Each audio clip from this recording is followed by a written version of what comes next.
keessa miti ilmaan Oromoo jajjabaattu hundumti taaziyaa deemtanii.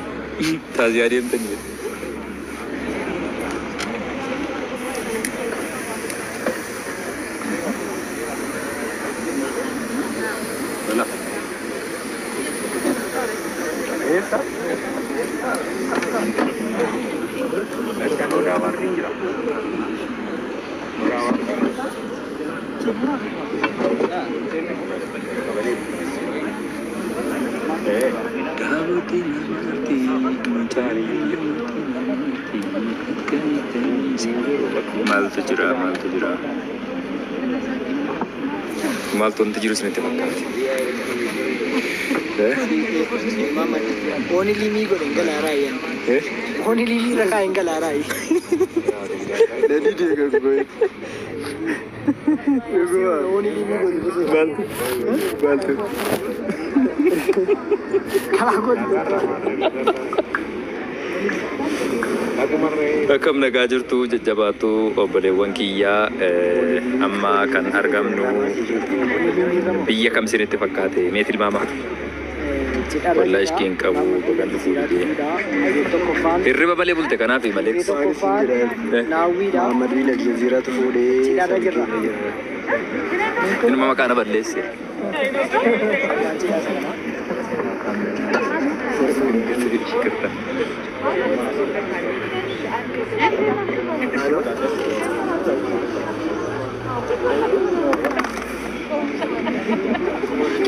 biyyi keenya akkana bareeddi moo maaltu biyya keenya godhe?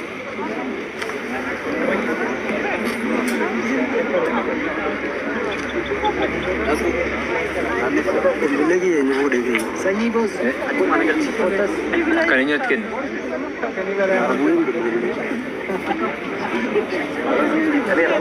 karena malu kan no kabi malu juga sesudahnya ada bersih amma live injera kabi ga isi kan nikah bode Mamni siar Rabbi jajarah magalatu Rabbi siar jarlatu Kisin sen nofegi Kisin sen jetani ananmu anan kisina senti yo sentu malar gati kisi kiya mal tu yu albete male bareda nu cimma isa jirta mamme adi shaytana si manatti fakkaata mee nama dhibba shani nasirratee sanii taaptaa gochuu yeroo sanii tulfaatu maal jechuudha yoo quba keessanii taaptaa gootan maal rakkoo qabu namni keenya garuu akka inni waa ceemmahu gabaay'ee namni gaaf tokko sagantaa deebi'ee bitabadhu leenca sirra oofna eegaa hingalaan jiru kan tikkeetii leenca keessaniin barbaadu taaptaa biidhuma godhaa takkaa leenca jedhee isin kadhee hin beekuun hin kadhadhuun Porta'ee maalan beekaa namba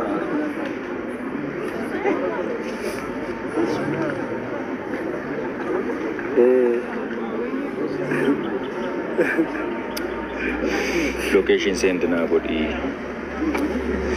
okay amarati jechuudha daqiiqa muraasa booda sagantaa odaa award jechuudha kitaabota akkuma sana ammoo muuziqaalee single bara kanaa jechuudha akka aartii oromootti dorgomanii injifatu mee kitaabni isa kamtu injifate jedhanii yaaddu kitaaba kamtu injifate jedhanii yaaddu akkuma sana muuziqaa single bara kanaa kan jaalatan koomentii jalatti barreessa kitaaba eenyuuti kan baraname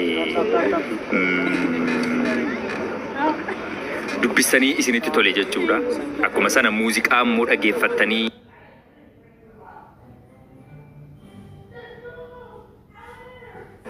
sammuu keessanitti isin hafee jechuudha single bara 2014 jechuudha sirba eenyuuti dafaa asirratti barreessaa koomentii jalatti ittiin isiniif hima ijoollee koomentii jalaatu biyya alaa ta'anii filachuu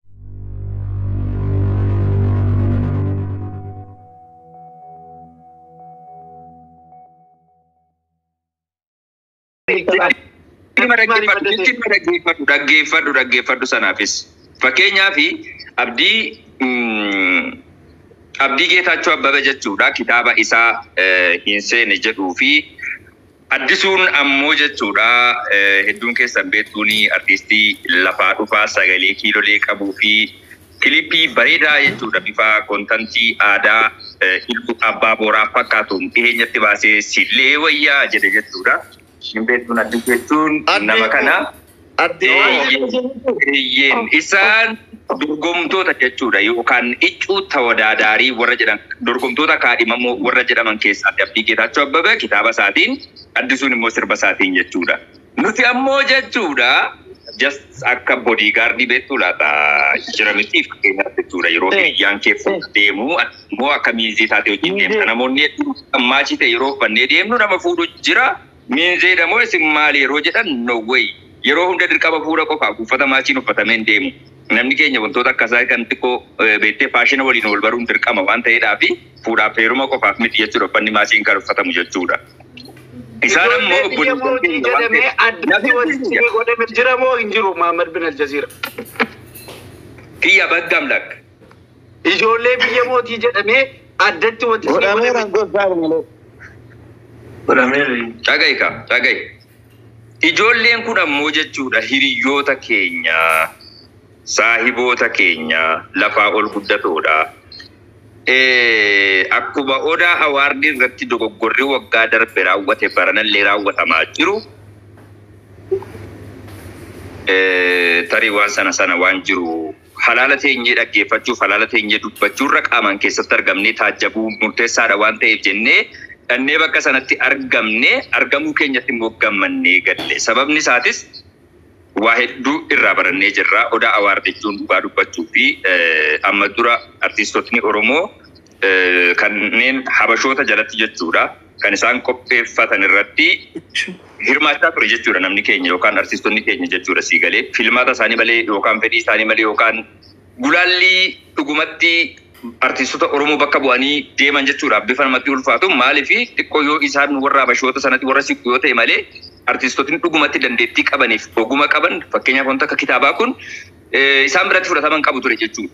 Showii warra habashootaa biratti jechuudha. Kan Oromoo kun immoo awaardiin kun yeroo jaffaadhaaf kan gaggeeffamaa jiru. Kan Oromooti suuta jedhaa jechuudha bakka inni caba qabutti sirreessaa bakka inni daba qabutti qajeelchaa suuta jennee keenya waan ta'eef jajjabeessaa deemuu qabna waan ta'eedhaaf malee dogoggorri akka dogoggoraatti dogoggora guddaatu jira. Bara darbees raawwatee jira dogoggorri akkanaa kun. Maali dogoggorri raawwatee jedhe? Artistootni achirratti dorgomanii fi artistootni yookaan sirboonni achirratti injifatan dhugumatti gulaalliidhaan wanti kun jechuudha. Fakkeenyaaf amma yommuu awaardiin tokko godhamu pitishinii waan jedhamu jira addunyaa guutuu keessa. Pitishin jechuun fakkeenyaaf mootummaas ta'e addunyaa qaroomii keessatti namni tokko sagalee kenna. Fakkeenyaaf amma oodiyensiin lafarra jira. Amma nama 1,400 daawwataa jira miti. Namni 1,400 kun hawaasa Oromooti waan ta'eef sirba Kiyyaa Kiyyumaa Jabal baase yookaan sirba Ahmad Boorishaa baase yookaan sirba Falmataa Shoo baase waggaa tokko keessatti namoota biratti hangam dhageettii argate hangam jaalala argate kan jedhu koodiin lafa taa'ee fi maqaan sirba sanaa barraa'ee akka isaan jechuudha Itiyoo Telekoomiitti jechuudha SMS'dhaan filmaata gaggeessan karaan banama jechuudha sii galee. Namoonni achirratti hirmaatan hundi meeseejii isaan teeleetti ergan sanatu ida'amee qabxii waliigalaa sirbisuun eenyu akka injifatee jedha ragaa ba'a jechuudha sii galee. Amma immoo wanti mul'ataa jiru dhugumatti uummanni kun jechuudha fakkeenyaaf sirbootni waggaa darbe turanii fi sirboonni barana haarawaa as dhufan akkuma sana yaada isaanii keessatti artistoota ol guddatoodhaa fi artistoota immoo amma dura badhaafamanii turan odaa awaardii sanarratti jechuudha. Wanta adda bahee jedhe tokkoyyuu hin jiru jechuudha sii galee. Kallattii garaagaraatiin wantoota nuuf hin galle wantoota xiqqoo akka dubbii ciigoo sorgoo qabu kan nuti ta'e baay'eetu jira. Hunda sassaaqanii dubbachuun hin ta'u. Amma kan irraa dubbatamaa jiru waa'ee Abdii Geetaachoo maaliif suufii uffateedha. Abdii Geetaachoo yeroo baay'ee suufii uffata. Sababni isaatis namni yommuu dullumatti siqee jedhee suufii baay'ee isa jibbaafatti. Mallattoo jechuudha kun isinii galee mallattoo dullumatti siqaa jira waan ta'eedhaa fi Oromoodhaan yookaan qarreewwaniin jechuudha tarii ooluma lammeeffachuu. Liiduun garuu nan dhaga'in sagalee kennuutii godhu.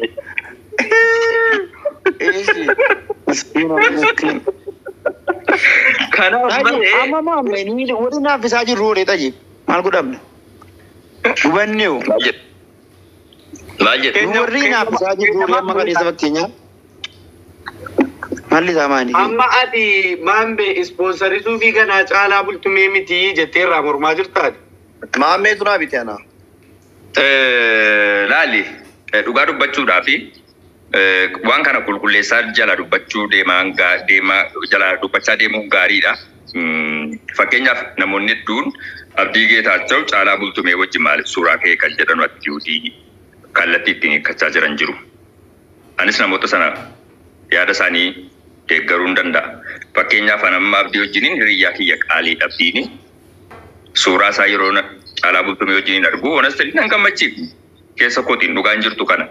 Maaliif arras taanaan boris taanaan qulqulluun lafa jirtu caalaan lubbuu namaa galaafatee jira.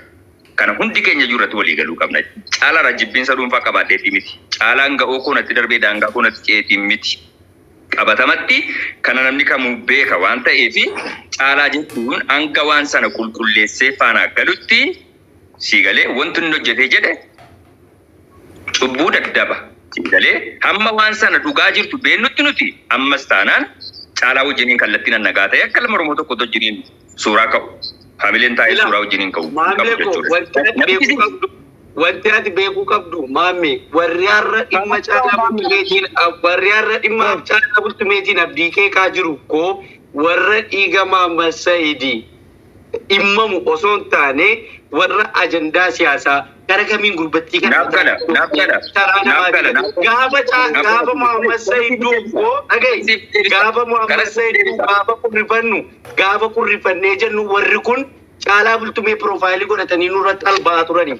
Nurratti udaanaa turanii warri har'a Maammed Saayid mucaa ajjeese jedhan sobanii mucaa jimmaa sanaa yaadaniiti jarri mucaa kana mataadhaani taraa namaatii galchuu mucaan yoomiyyuu taanaan ooluma kan isaa dubbiin dhugaa jiru kanu isaaf